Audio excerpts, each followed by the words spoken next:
All right, and this is also an issue we want to broach with the chair of the Senate Committee, Honorable Billow, who is with us this morning. Also, allow me to introduce our panelists who are already here. We have Alice Wahome. She is a member of parliament from Kandara. Also, we have with us Dr. Shem Ochuodho. Dr. Shem Ochuodho is a global leader of Kenya Diaspora Alliance. And we have with us also Honorable Kipruto Arap Kirwa, who is a former agriculture minister. Good morning, gentlemen and lady.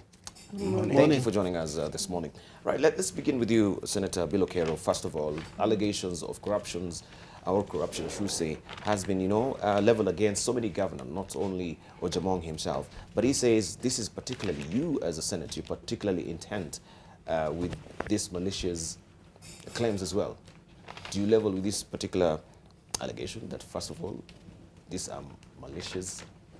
I think that claim by the governor for Busia is not unexpected or unusual. I mean, anyone who is accused in any report of either of the public accounts in Parliament often denies. I don't know of anyone in government who accepts that that report is true. But the reality is that the Senate has only, the Public Accounts Committee of Senate has only tabled 10 reports that they have concluded. Out of the 10, 8 of the governors had issues that require investigation that will probably lead to prosecution because they have not been able to account or to satisfactorily explain issues that have been raised by the Auditor General. But in my committee in the Senate, I know that we received over a dozen petitions on various governors. With very serious allegations, and many of them that we investigated conclusions, and quite a number of them were that there are clearly breaches of law, there is mismanagement, there is loss of funds, there is misappropriation, there are a lot of things, especially around procurement. There are recommendations by the Senate of at least, I know, not less than 5 governors for prosecution, and those reports were sent to the Director of Public Prosecutions and also to Ethics and Anti-Corruption Commission for further investigation. But to date, unfortunately, these institutions have not acted. For example, Bomet, Machakos, Mandera, Ojia, many. But with specific, recommendations by the Senate for action. So I think there are many, but I think what seems to be happening is that Ethics and Anti-Corruption Commission and the DPP, so they seem to take, or either overwhelmed, or they simply take quite a bit of time to conclude many of these cases. But the reality remains that there are many cases of mismanagement of public resources in the counties, mainly due to corruption in the procurement area. So I think clearly the governors have not seen the end of this. I'm sure many of the investigations are going on, and even long after the elections, there will be a lot of governors who will probably be in, many governors who might be indicted for some of the things that are happening today in the counties. All right. What we don't really understand is the fact that, first of all, what we know is they have been also against the IFMIS, saying that, yes, that is where we have the tripping wire, and that's where, we cannot really put down or actually make sure that we plug all the holes of corruption.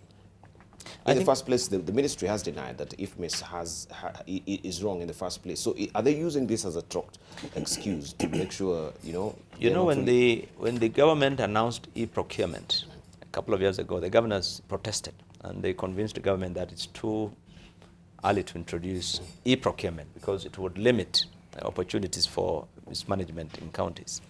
Then the issue now, they started focusing on IFMIS. IFMIS makes it absolutely, there are challenges, of course, with IFMIS.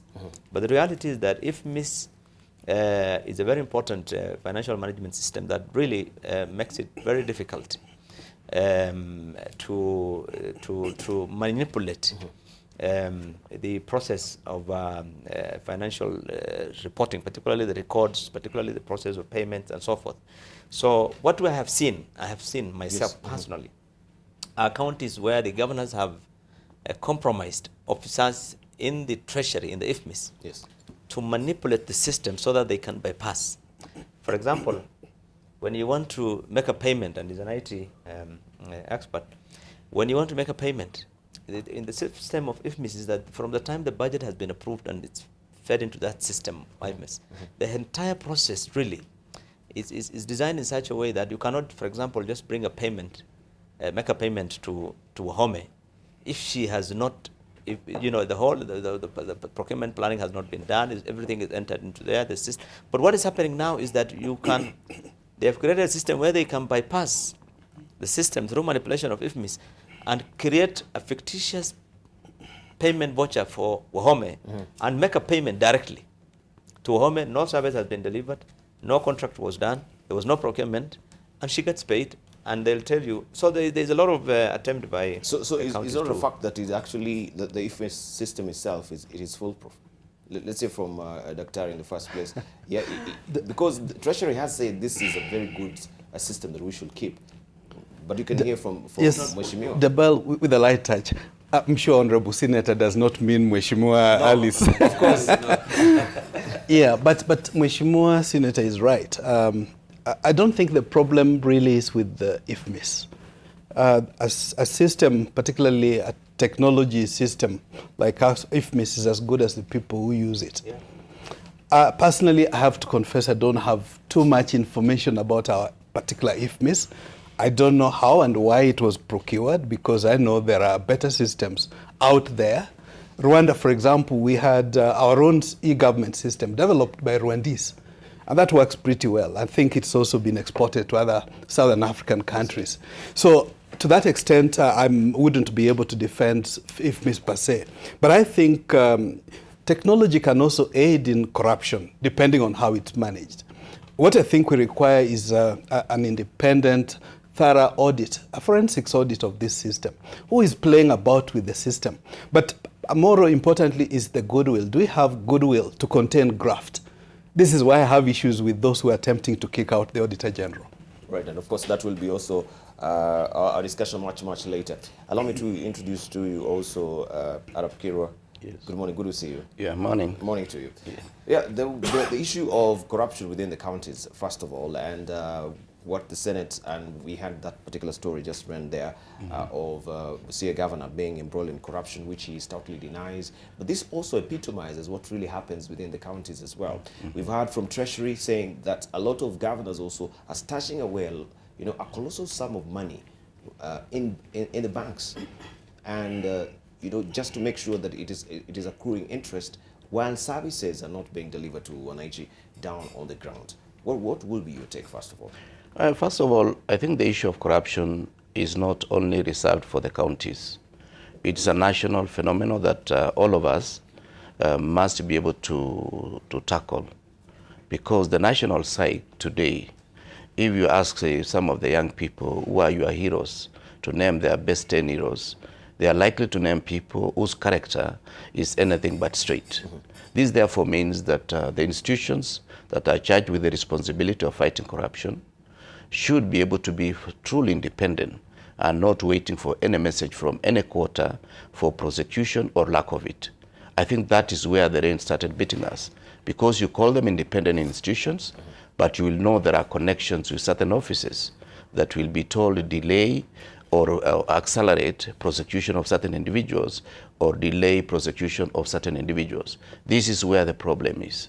And counties are not preserved in terms of corruption. It is a national problem, and as Kenyans we must ask ourselves, what can we do to ensure that we run away from this dragon called corruption? Right, Honorable Wahome, your governor also has been on the brink of impeachment, of course we know, and that particular case also just, you know, tapered off and fell through the cracks. We don't know what happened to it. Will you tell us, first of all, how perverse or how severe is corruption within Murang'a County? Debarl, I think Debarl, that timing, I don't know whether you...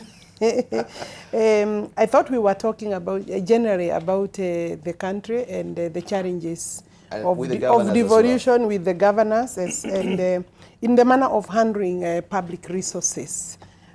Because one case is as bad as the other. I think there has been obvious plunder, wastage, and theft of public resources in this country, by the county government.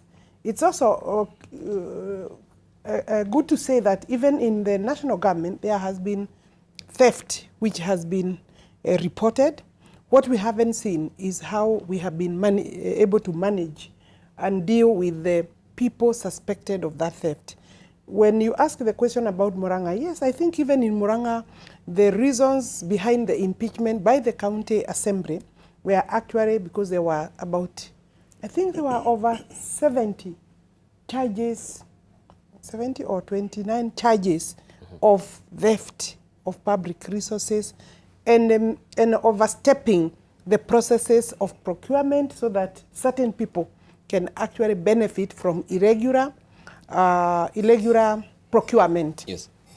There were even identified, cases of purchases like of public land which was overvalued, and there was a major split at the Senate when the governor actually appeared, an open public split, and in fact obvious impunity, and the Senate appeared to have been unable to manage that stage when our governor appeared. And saying that, I think we are not personalizing issues, but in Murang'a particularly, there are areas that have not been answered. There are cases that are pending for investigation and even for the public to know what happened to those specific cases. So the public that was, the public land that was, for example, bought for 340 million, against an acreage of 34 has been a very severe case between our senator and the Senate itself and the governor or the county government. There are other procurement things, that double procurement, overstepping the IFMIS, and I'm surprised to hear that some people have used Treasury to actually bypass some processes. The Senate is the trusted organ of devolution that was supposed to assist the public, the country, and also the county assemblies in managing the executive, that is the county government. I think the biggest problem I would report from the Senate or to the Senate or challenge to the Senate is the fact that many of the senators have exhibited clear intentions of running against their governors. So as an accountable organ, then the question of conflict of interest arises as well, because sometimes I think clearly the Senate can stand accused of possibly mishandling those processes to get some benefit that top up as political mileage. And I think we might, as a country, have to look at that vis-a-vis whether a senator should actually run the subsequent elections. Or we should have a lapse of or there should be a gap so that actually they can perform their oversight role. I think they have done fairly well in terms of bringing the governors to account. You know, governors have even intimidated the senators and refused to even appear. But we have sufficient law and institutions that can assist the senators if political interest is removed from their work. But so far, we haven't succeeded. We have had 2 impeachments. You know, you remember the Embu, Murang'a, and of course, is it Makueni?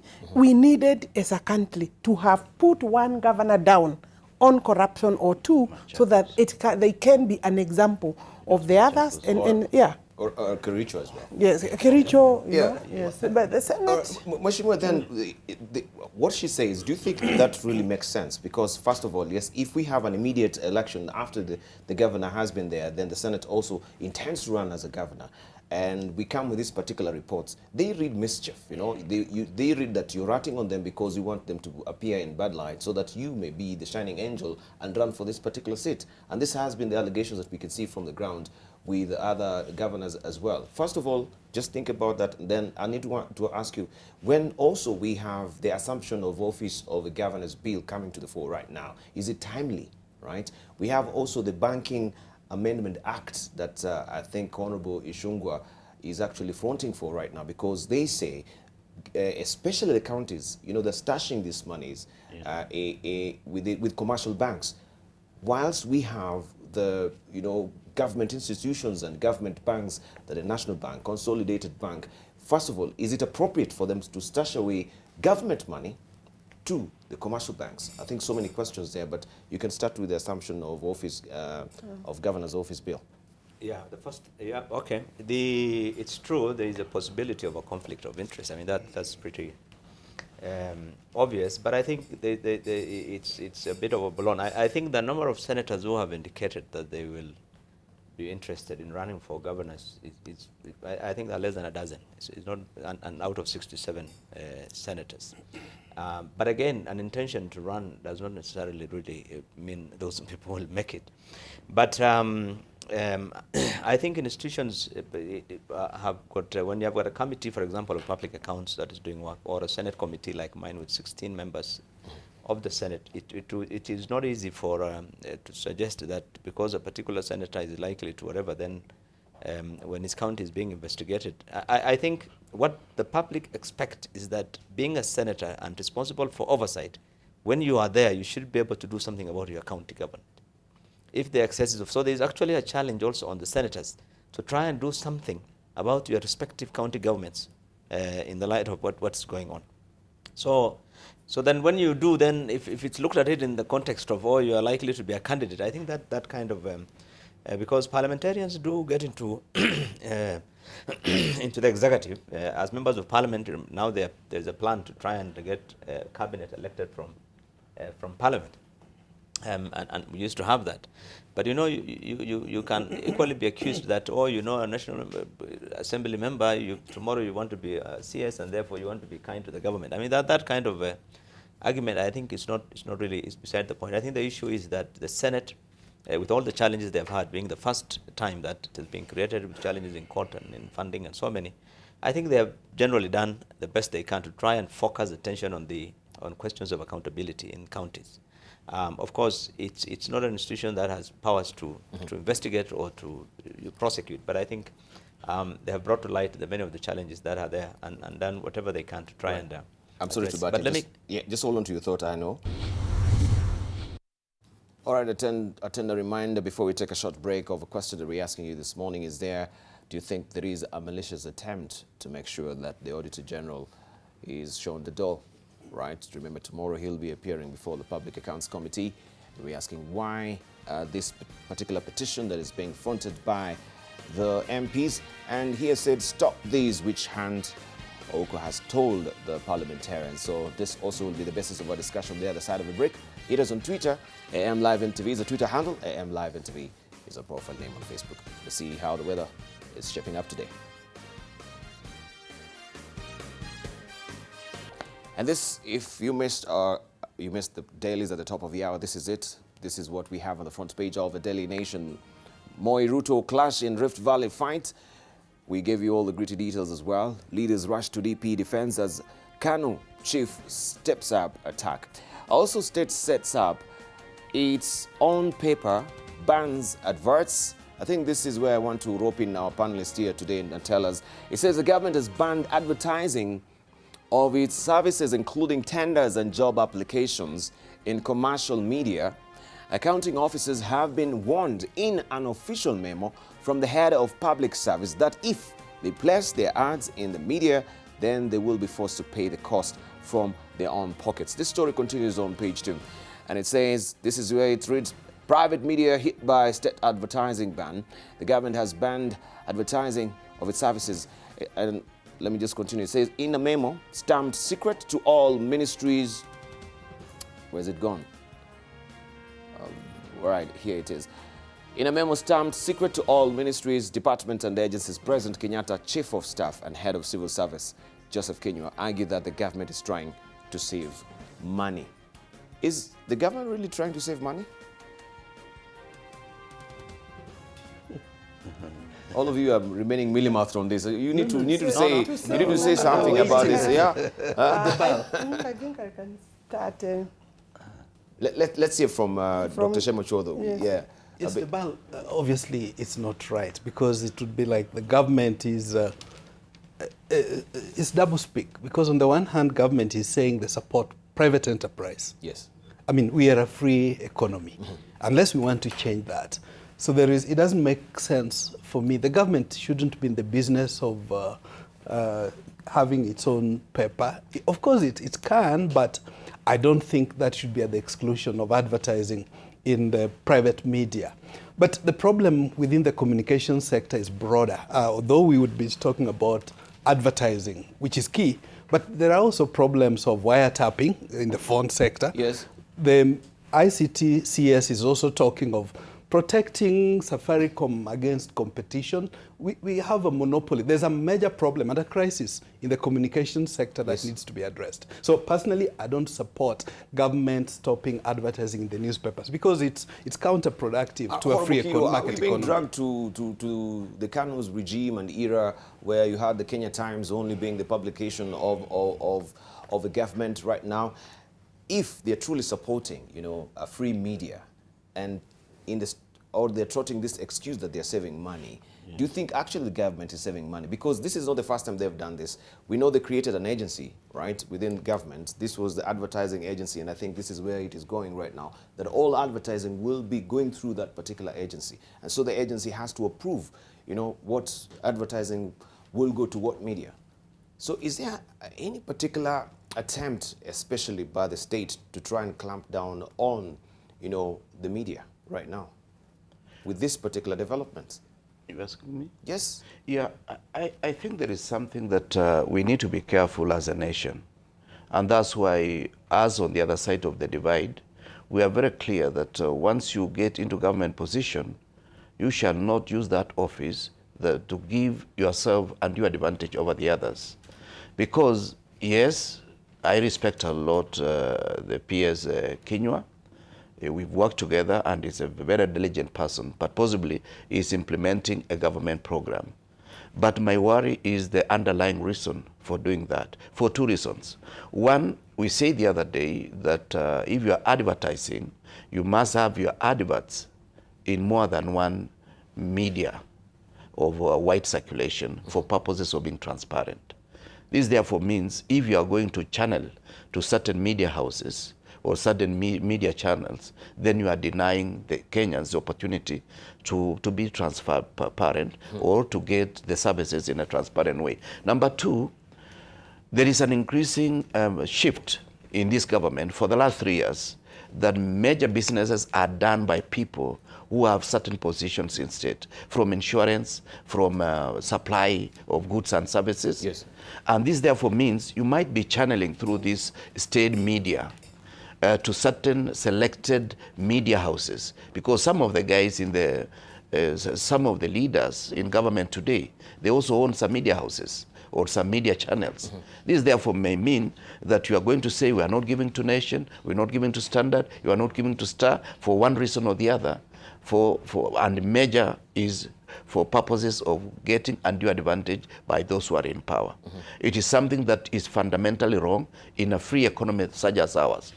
And therefore, the government must be able to tell us, are we going state-managed economy or are we going for a free enterprise? And it cannot be in between. It has to be one way or the other.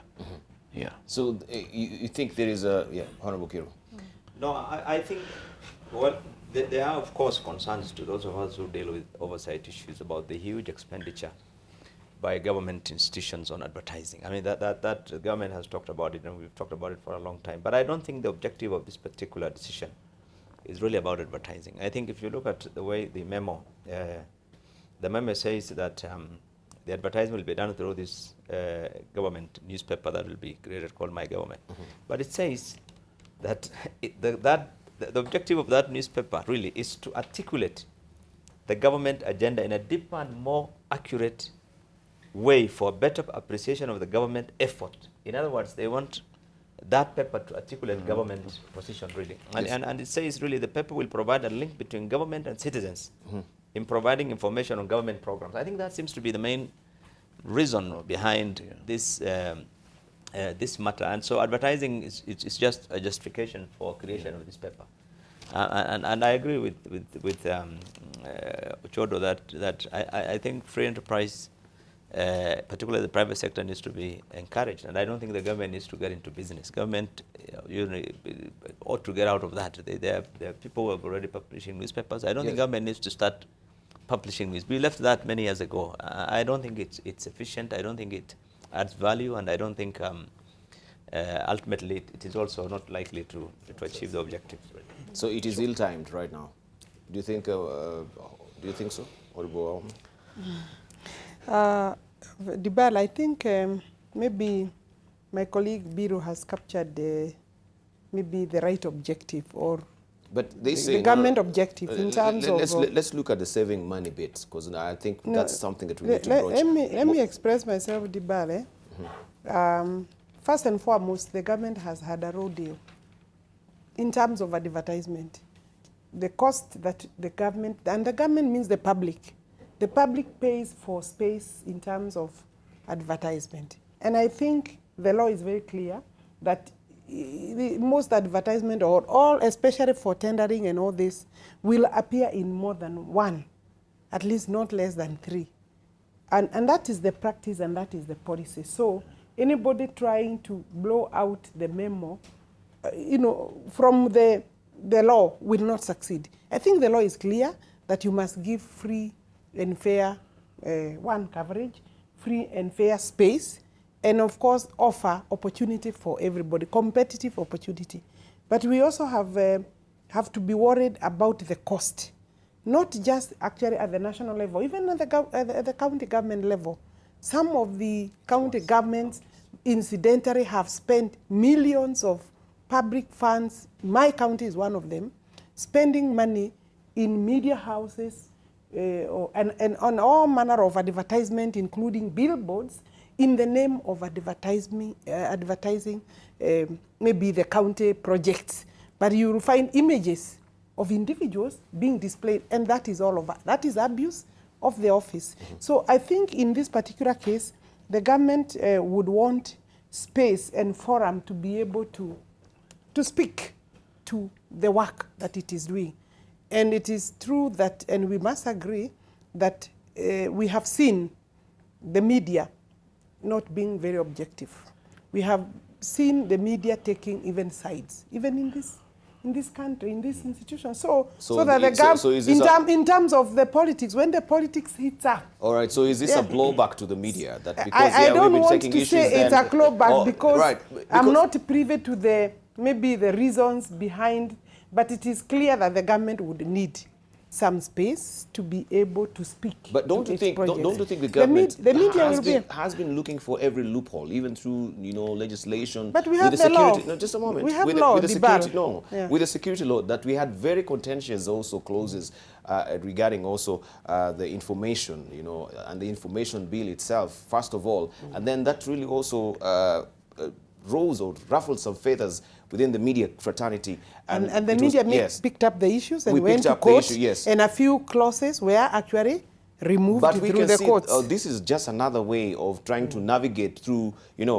systems so that now they can clamp down on media. If the government is the biggest spender in every economy, we know for sure, why would you clamp down? The media has to bring down its costs. The media must bring down its advertising costs. But we need, when you tell us saving money, I think that remains to be also something that we can drill deeper, because saving money, we've not been given any colossal sum of money that they want to save, that this is the money that they spend on media. And we see truly that this chunk of money is going to media. So when you save money, I think that is being amorphous. We need more details on this. I think space is very expensive, actually. We must agree space is very expensive.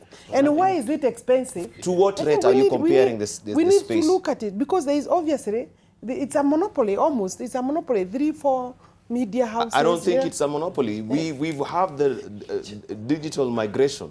We have an even keel or open field for everyone right now. Debarl. Yes. To be fair to government, we have the Freedom of Information Act.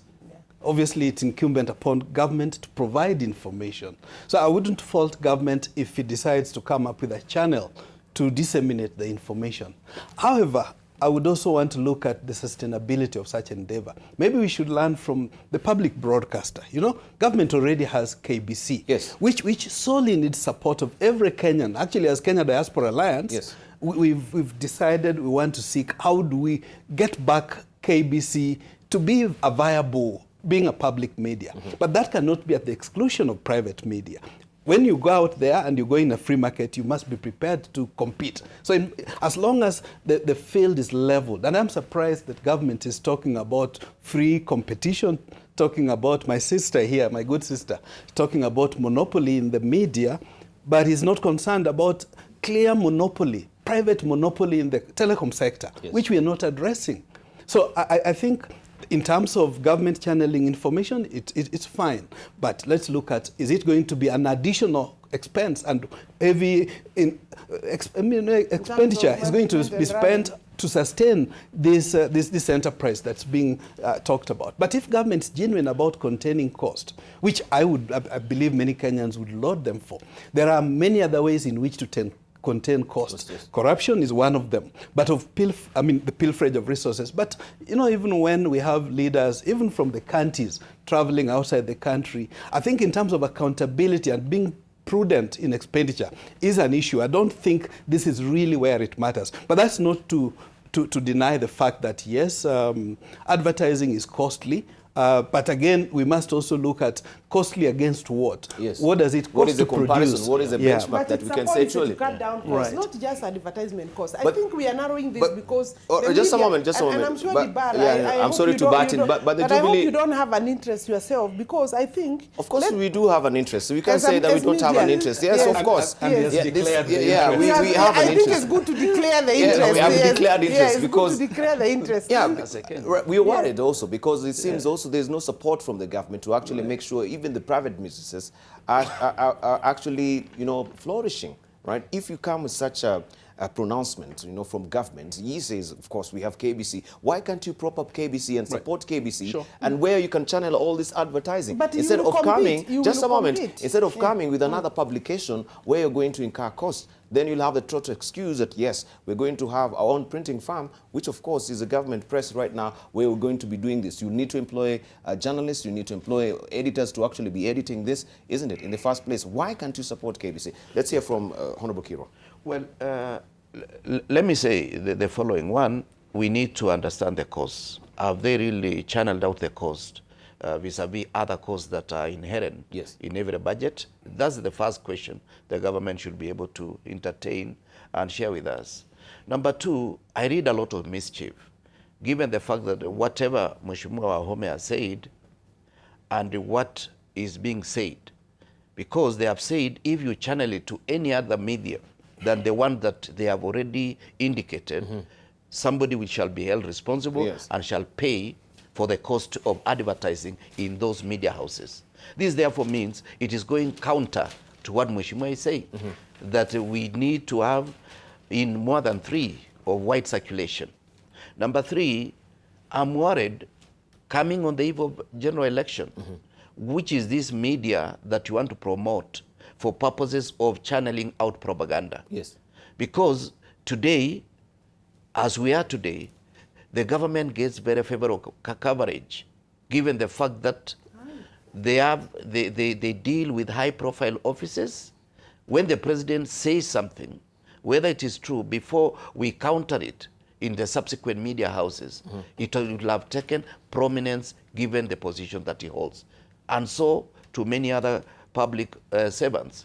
So it is really wrong for it to come at this particular time. And it is very clear this government has demonstrated they want to take us to one-party regime. They have demonstrated not only in folding up of other parties, but in creating a situation where it is impossible to give alternative opinion. And therefore, I read mischief in this. Whatever the case, I read mischief. Let them do it after elections. What is so urgent between now and August? If they win the next election, let them do it as a way of implementing government program, but not at this particular time. Okay, so we're reading. Let's hear from Honorable Billow, Kerrow. If we are winning elections. I think what... Well, who tells you? You have never lost elections after winning. I've lost after winning. You never know until you have lost. We are winning elections, Kirwa. And Well, I'm sure you may from win. your side, You you are may- also saying, because you said from where I come from. No, or I was started. being fair to you. I was being fair to you if they win. I never said if ever they will win the election, And unless our English is not reading from the same And I'm script. sure any person who is going for politics and elected positions, they will say, I will win elections. All right, let's Yeah, leave it at but that. you Okay. see, you don't have to butt in when it is not necessary at all. I was not being personal, and I was being very measured in my statement. All right, let's Very say from well. Kerrow. I think the point being raised by Debarl is that government has tried, yes, for the last few years to try and limit to some extent the freedom of media. I think that through legislation and so forth. But I think the issue is that free enterprise also allows government to have its own newspaper. Nobody's objecting to have government have its own newspaper. But what we're saying is that in business, the government has a stated policy that there has to be competition. Right. In the same way that Kenya must be allowed that competitiveness in the rest of the world. So even if they come up with a newspaper, I think it would be wrong for the government to try and say advertising will be only by the government paper. I think that paper has to compete with every other newspaper that exists, and therefore be allowed, the rest should be allowed to participate in the advert. I think that is the essence of what we are saying. And we've been there before. You know, the single newspaper thing by government, we've been there before, and the government has found it uneconomical. It was not selling. People were not reading, and they folded it. So tomorrow, if you start again another newspaper with the government, I don't know. We've been there before. But whatever the case, I think, you know, the law is very clear. There has to be competition. So to limit, you know, this kind of thing to only one newspaper may not. Sure. Right. So is the government really mindful of private businesses? Because, as I mentioned, you're the biggest spender. I think the government as is becoming too sensitive to criticisms. And I hope they're not trying to do what this Trump is doing, trying to shut down, you know, calling the media fake media and so forth. But I hope they're not trying to look at that as an example, because that would be a bad example to even on this platform. I don't know what happens, but I find that 1 against 3. Well, no, it's not a good balance. All right, no, it's not a good balance. And I'm expecting that everybody, what do you mean 1 against 3? Everybody here should also be speaking also for the government. All right, let me ask you. Because the government is all of us. So, but when people come here with the baggage, I won't sit back and allow you to just bash me and say 1 against 3. Not you. I'm saying when we sit here, even as ourselves, when people say crude and say we are not government, I don't understand what we are trying to say, because if again on the other hand you are saying the government must come, you know, nobody here is defending the government, but they also want the government to abandon it, not to compete with them in terms of enterprise. And the bar free enterprise does not exclude the government. I think my brother here has said, and he has said, and I think clarified. to that extent, they've clarified. To that extent, what do we want to know so far? Because this is very amorphous. We don't have information on this. You will get information. We should be seeking information. All right. Okay, and actually, but can we see? But you know, Debarl, I'm not going to contribute to this because you are not allowing me to express. These guys are speaking. I haven't made a point because you are actually interrupting. Okay, me. fine. Okay, continue. And I'm not thinking that is also fair. Yes. All right. Okay, let me give you. Okay, just finish your point then. No, I think let's go on. Okay. What I'm trying to say before we come to you, what I'm trying to say is, Mheshimiwa, first of all, we've seen attempts from the Jubilee government trying to come with austerity measures on how to save money, and it's not worked. First of all, the 20% pay cut from Deputy President and the President that they promised, what happened to it? I don't know about that one. We because don't those are personal emoluments. These are the questions we need to ask. Those are personal emoluments, and I think they're not personal emoluments because they were actually in the public domain, and we saw other CEOs, they came to the fore, and they also took the initiative. I don't even think those statements could have been political statements, because in terms of salaries, actually, there is a policy, and you individually, you cannot decide what is your salary, and tomorrow another person decides what their salary, because the office of the presidency or the deputy president is not personal. It's individual. Tomorrow there will be another person. So issues of I don't want my salary, it will be cut. By the way, it will be put into your account whether you like it or not. But and I don't think we should go that route. But Debarl, we have seen the media, and now I will speak here. The media has also been very negative, has bashed this government from day one, from the ICC cases to even today. I don't think we have seen media being very fair or favorable. We have had, and this is the understanding, and I think from the Jubilee as a regime, we feel that the media has taken political or game very far. And you know, what space do you say? You will find that, in fact, when the government is doing a project, you look at page 1, you'll find the government is put at a corner here. And here, there is a big story which is making no point or sense or even development agenda. Right. Then you go to page 3, you will find that the government has no space. You know, when you open the paper, there is this page, there is this page. You'll find the government again is pushed into a corner. So if the government has now realized that to sell its agenda, okay, but if we look at the standard, so also you'll say this is, we know of course there was a NOS. There is no government there. Okay, the bid to block Waigoro from buying split MPs, right? And they have a very genuine also comment. They're saying House team differs on recommendation to surcharge her for NYS billions and bar her from seeking elective office. This is meant to sell the standard. Okay, just a moment. This story is meant to sell the standard. Let's say no more story on NYS. We know everything that has been said. But the question is, on NYS, so should people who are embroiled in corruption, if we pass them through the grid of leadership and integrity, Chapter 6 of the Constitution, should they be having, or should they be vying also for elective offices if they're still embroiled in corruption? Cases have not been dealt with, they're still in court. I can speak from a legal perspective. The law is very clear. Okay, until you are prosecuted. Fantastic. Can I give my panelists, or we will come back to you. Let's hear from Dr. Shem Ochuodho. Debarl, I didn't want us to lose the very important conversation that we were having. And to be fair to the president and the deputy, I think their salaries, for me, really should, in as much as it's important, but really, you know, the president and the deputy don't even need salary. You know, the trappings that come with the office. So for me, it's, even if we slash by 20%, the impact of it is minimal. There are areas which we really need to tackle to bring down the public bill. And of course, advertising is one of them. But of course, it's got to be done within the context and the provision of the law. But having said that, there was the earlier conversation, if you allow me, of corruption in the counties. Because there's a big problem, Debarl. Both at the national level and the county level. Corruption is a monster. In fact, I would probably call upon government to declare it a national disaster. Because when the president throws up his hands and say, what do you guys want me to do?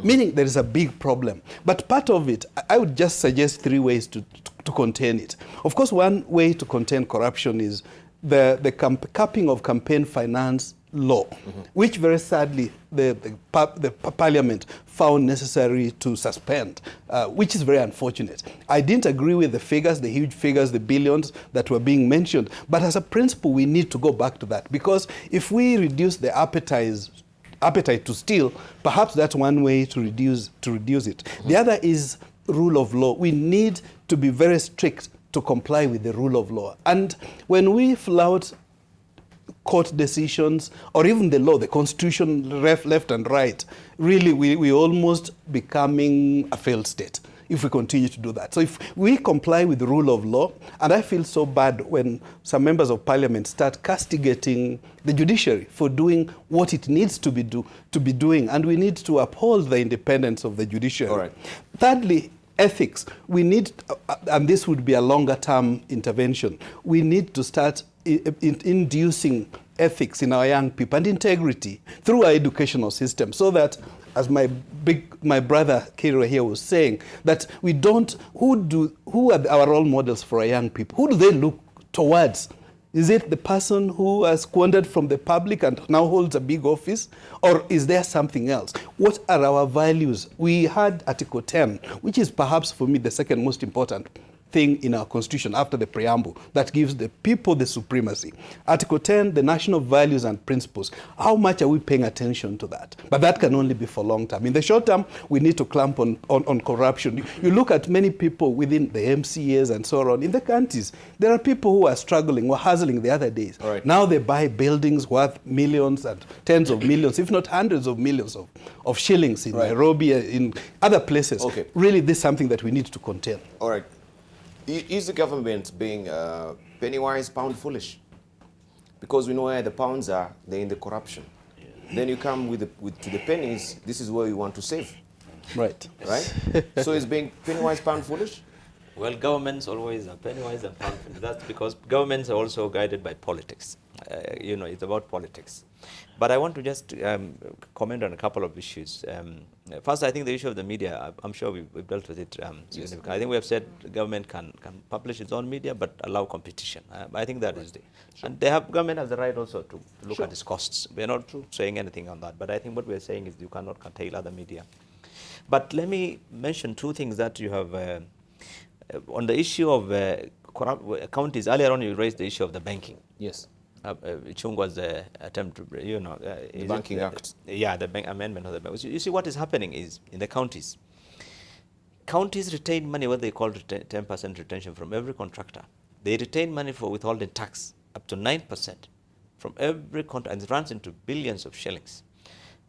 Counties collect revenue. Counties put aside money out of the central bank in commercial banks for interests. Mm-hmm. So you have at any one time billions of shillings really in across the counties that are being held in commercial banks, either revenues that have been collected or money that has been put there for the purpose of interests, withholding taxes that they rarely remit, and Kerrow has been sleeping on its job on that really.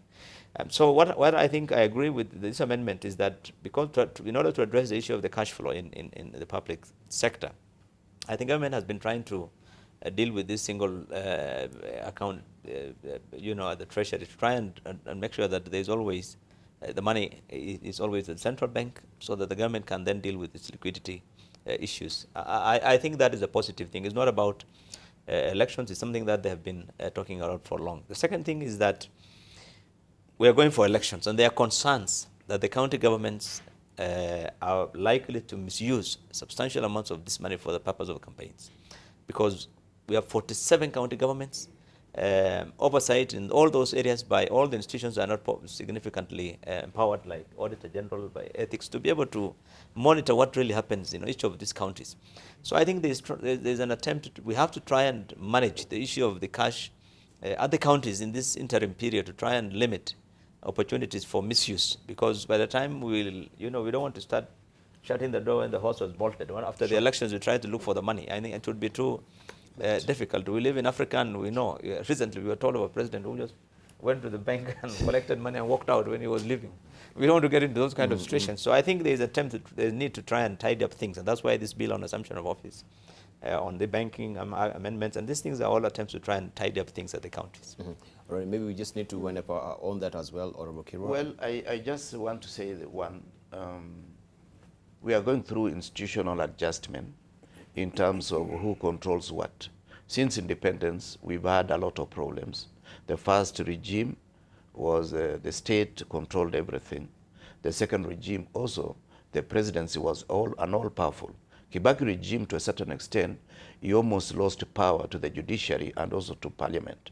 Today, through parliament, and I can say this without fear of contradiction, the state is trying to manipulate issues. So we are still going through that power adjustment. And that is why you find so many things flying almost in conflict with each other. Number two, I just wanted to revisit one issue. Yes, there are 12 senators who want to be governors. And there is no governor who wants to be senator, to the best of my knowledge. This tells you that Kenyans want to go where the money is. And there is mischief in money. And the main problem, without condemning governors through all over the country, there was devolution that was not effectively done. Because, to the best of my knowledge, devolution lies in 3 layers. Participation of the people, decision-making, and devolution of both resources, human and otherwise. This was never done. And we have been dealing with the regime, call it administration, that is reluctant to allow the full extent of devolution. And therefore, the governors have been fighting. Even some of these same governors have not been able to spend money. And I'm not going to run for governor's office. And even if you gave it to me for free, I do not think I have the capacity at my age and temerity to run that particular office. I feel I can do better as a senator. But now, the more important issue is, at times the money that goes to governor's offices, it reaches almost on the eve of the next financial year. And this is where the problem is. So we must agree, if we want devolution, let us allow these people. And these institutions, anti-corruption, Office of the Public Prosecutor. Let them do their work. Otherwise, this is lynching. Like the issue of Waiguru, it would be lynching to say she's not going to run for office just because she has a case. Many of us, and you can say, we may have 1 or 2 cases, and if we were to use that particular thing, President has been set. The 2 gentlemen in power today, yes, they ran when they had a case in court, and one had more than 1 case, apart from the ICC. So please, let us use the law blindfolded and measure without looking at the individual in question. Otherwise, as a nation, we have lost it. I think we'll say it there. All right, let's take this conversation around deeper as we are remaining with a few minutes. Of course, also today is a big day for the Auditor Generals in Africa. We know also the Auditor General, he's the chair of the Knowledge Sharing Committee of African Organization of Supreme Audit Institutions, and this is hosting an Auditor General's working group from 14 African countries to strategize on audit of illicit financial flows in response to AU 2030 agenda and the UN Convention Against Corruption. Amongst the working group Auditors General attending the meeting is the Auditor General of Senegal, the chair of capacity buildings of AfroSci, that is the Auditor General of Uganda, Auditor General of Liberia, among others. See, we are on the spotlight right now, but yes, Kenya, we've seen so many conferences being held, and this is one of them of the Auditor General. But looking at on the other side of the spectrum, we're still grappling with the Auditor General, and tomorrow he is meant to be appearing before the Parliamentary Committee. Yeah, this is despite the fact that we know he's the one who was actually chairing this particular conference that is ongoing. So he'll be actually doubling, going to the conference and going to the committee again. Why is the government and the parliamentaries particularly intend to see the Auditor General go home? You see now, Debarl again, I don't know why now you say why is the government intending. Okay. You see, because this is now Parliament, and Parliament has its over. Yes, I think so, because let us separate also. We are saying there is separation of powers. Yeah. But Parliament continues to do its work and will continue, and there are processes within Parliament and the standing orders and engagement between the different offices of the executive. He will be, if he feels inconvenienced, because assuming he was scheduled without Parliament committee, knowing that he has a conference, it is now his responsibility to tell the committee, look, I have this engagement and it is important engagement. I want time off, I will not be able to attend. Many of the times, even when we have invited CSS, have even at the last minute been able to tell committee, both at Senate level and Parliament, that today is not okay, although we had confirmed we can't come because of urgent business. And so there is no big issue in but that isn't really the object of our discussion. But the real thing is, should the Auditor General's office also appear before Parliament? Should it be actually oversighted? Yeah, of course. It will be oversighted like any other office. There are even cases where the Auditor General himself has actually complained about mismanagement of resources within his own office. Yeah. So it's not unusual for his office to appear, not necessarily himself as a person. But in this case, I know there are some allegations that are being directed at him in person. And I think it is easy. He claims this is witch hunting. It is easy to answer and go to the committee and tell the public. Committee proceedings are also public, and the media is open, is available. He can be able to clarify and say, look, there is politics here, or this is witch hunt, this is the way it happened, and I'm not actually guilty, or these are like allegations. All right, Senator Billow, Kerrow, first of all, we can read politics, if we may read politics into it, or we may not read politics into it. Looking at the standing orders, first of all, because I think he takes also special umbrage with the fact that the 7 days given as stipulated in the standing orders has not elapsed. So how did this particular petition end up in the hands of the Speaker of the House? I'll come to before that. Before the 7 days elapsed. I'll come to the issue of the standing order, because I think that may not be a significant issue really, because notwithstanding that I think whatever action the Speaker has ordered will still remain valid according, overall, if you look at the provisions within the standing orders, with the decision of the Speaker, it's still. I think the issue really is in my own view, and I'm part of also the Jubilee members of parliament, but I think I really thought about this thing many times, even in my columns, that the government needs strong institutions. Yeah. Because to have a very strong independent audit would significantly help the government, the executive, in fighting corruption. But I think we seem to have missed this point, because the government has come out clearly, in my view, to show that they are against this particular Auditor General. And I want to give examples. When the Auditor General has published the reports of public accounts in the last 2 or 3 years, Yes. government has come out very clearly to condemn it, including no less than the Deputy President, publicly, in public statements condemning his reports, the Treasury PS, Minister, really, and that has never happened before. Because I think when the auditor issues reports, the government should have used that now to hold those particular ministries to account and institution, tell them, what is this? Why is it happening? Yes. But I think they have turned and they said the auditor is mischievous. Secondly, when the law was amended in the Public Audit Act, and his powers were clipped, some of its functions were transferred. Yes. To the public service. I think it was clear also that the government was not comfortable with the auditor, and they were trying to limit, including limiting the scope of his audit, particularly on policy issues. Government auditor had powers before to even query certain policies of government, but now its functions have been limited to financial audit. And so when you look at the totality, really, and the issue of the ethics and anti-corruption, of course, is an independent institution, but and then eventually the DPP clearing him, and then the way it's coming again to Parliament, I think it's easy for Kenyans to read between the lines that there is more to this than meets the eye. But let me just conclude by saying that Auditor General is not an individual; it's an office of hundreds of people. So when these reports are published, it's not like the Auditor General sits in an office and writes something. I mean, this is there is an entire system of quality control, really, where reports at the field, at the site, the audits, I've got supervisors who review the work of the auditors on the site. Then it goes to his auditors managers at the office who also review that work. It goes to ultimately, what comes to really the Auditor General is the final report. And so his role is really limited to looking at the way the work has been done and all the reviews by different levels. And this is the same in the private sector.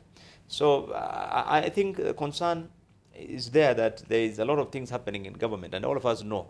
For example, in my county, the last audit report he issued for 2015, he put a disclaimer. The Auditor General said, he can't make head or tail on the accounts of their county. And it's a fact that, because based on what was submitted to him, and many counties really. So, however, we have not given him the powers, really, in terms of the financial capacity, in terms of the logistics, because when we had one government, his budget was 2.5 billion.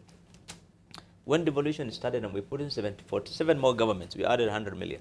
We made it 2.6 billion. Yeah. I mean, since then, really, we're adding 100, 200 million to try and you're talking of 48 governments, and you expect him to submit reports on time. This is why today, for the first time in the last 2 years, the Auditor General of this country has not been able to publish the accounts within the 6 months after the end of the financial year as required by law, because it simply does not have the capacity.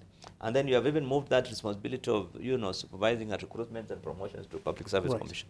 So I think that clearly, when you look at the totality, then you can say yes, government does not feel very comfortable about the Auditor General's office, and therefore, this could be a witch hunt. I think that is the context in which. So the government is not really comfortable with any capping criticism that is coming from even the internal auditors. We saw what really happened with also IFMIS House scandal, and that particular Auditor General, as it is right now, is thrown to the cold room, what they normally call the cold room, maybe left to actually, taper off into obscurity in that particular office.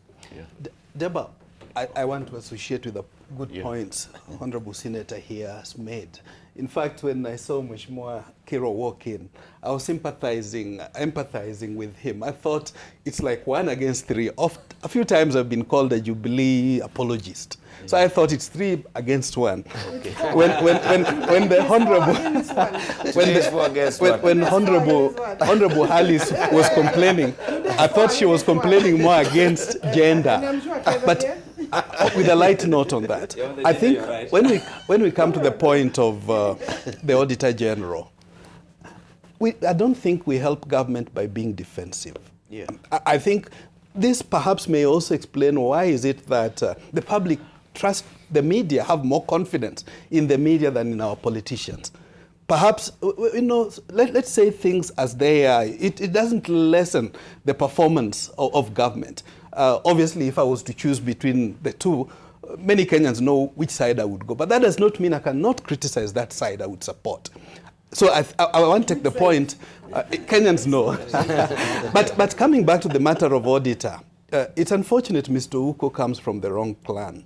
But we forget that every Kenyan, regardless of where they come, whether they're in government or opposition, pay tax. And they have as much right. No single person or community have the title deed for this country. So, but I want to praise not only Ouko, 2 people or 3 people that this government needs to be protecting. Dr. Njoroge, the CBK governor. Dr. Matiang'i, the CS of Education. I thought these are lieutenants, and Mr. Uko, I thought these are lieutenants that the government would be so proud of because they are playing their role, and the Kenyans have their confidence. If anybody doubts, just take a poll. You'll find that the Kenyans will tell you those are people, they're happy with what they're doing. But it doesn't mean that they must just defend government even when government does the wrong thing. So in my take, I really think the speed at which things are mad is being thrown at the Auditor General leaves a lot to be desired. We know there was the issue of him being prosecuted. When the DPP said, no, I don't find fault with the Auditor General. I find fault with other people. Then within a span of a week, another thing is being thrown at him, and it's being accelerated, fast-tracked. I think then any Kenyan would say, look, I don't think we hold brief for the Auditor General. But under the circumstances, justice must not only be done, Debarl, but also be seen to be done. So for me, I don't have the information. I can't say that the Auditor General is not culpable. But I think the manner in which it's being done leaves a lot to be decided. Yeah. Honorable Kirwa. Well, it worries me that we give names to offices of certain individuals instead of giving it the capacity that is required. Reducing the capacity of the auditor's office is not reducing the capacity of Ouko as a person. It is reducing the capacity of that office to assist government in reining in bad manners. In the sense that even when we did devolution, we should have allowed the office of the Auditor General to tell us what is the human resource capacity in those counties. Because the information the auditor picks is what emanates from each and every office. And therefore, it is wrong for anybody to say Ouko or the Auditor General has made one mistake or the other. It is supposed to be the information that is coming is an audit query until it is certified that the audit query cannot be answered by the office responsible for that audit query. And that is where we go wrong as Kenyans. Number 2, we seem to have personalized corruption, such that when it happens by so-and-so, we now look at the individual, we look at the community, we look at the political allegiance or the political party the person comes from, instead of looking at the evil called corruption. Finally, on this particular issue, there is a critical cause that all leaders must do. That is auditing. Listening to some of the top leaders in this country talking, they talk as if they do not understand the process of auditing at all. They are talking like they are laymen from the street who have been given offices in high places, but they do not understand the requirements of those offices and what they ought to do. And the government in this particular breath, and when I talk of government, I'm talking of Jubilee administration. I'm not talking of government in totality. The Jubilee administration must be responsible for anything that happens under its watch. Because even some of my colleagues, at times they are called about what they did 10 years ago when they were in office. They must realize they may be able to safeguard some of the individuals that they like during this time, but one day it will catch up with them. Thank you.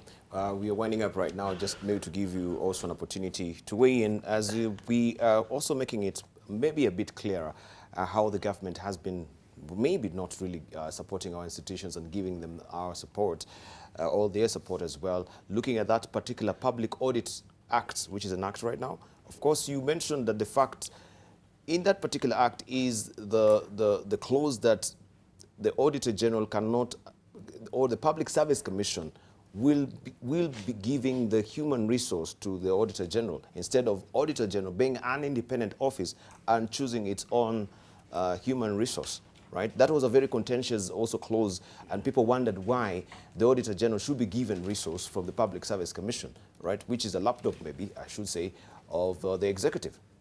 Briefly, as we're winding up, let's hear from Alice. 30 seconds. Oh, I think certainly it is important that we strengthen the institutions of governance in this country. Yeah. And strengthening them also goes with sufficient funding. And that is where we have a problem, because we don't have sufficient funding for all the institutions that we have. And it's not just the Office of the Auditor General. If you speak to every other institution in this country, they will say that the budget they have received, and that is all the money that we have, the budget that we have received is not sufficient. So I believe that as Kenyans, we also need to look at that, not to just say that it's the government denying money. It is the budget that is brought to Parliament. Parliament has a role to play in terms of distribution. So, but I believe that his office should be given capacity like any other office. All right, Billow, Kerrow, 30 seconds.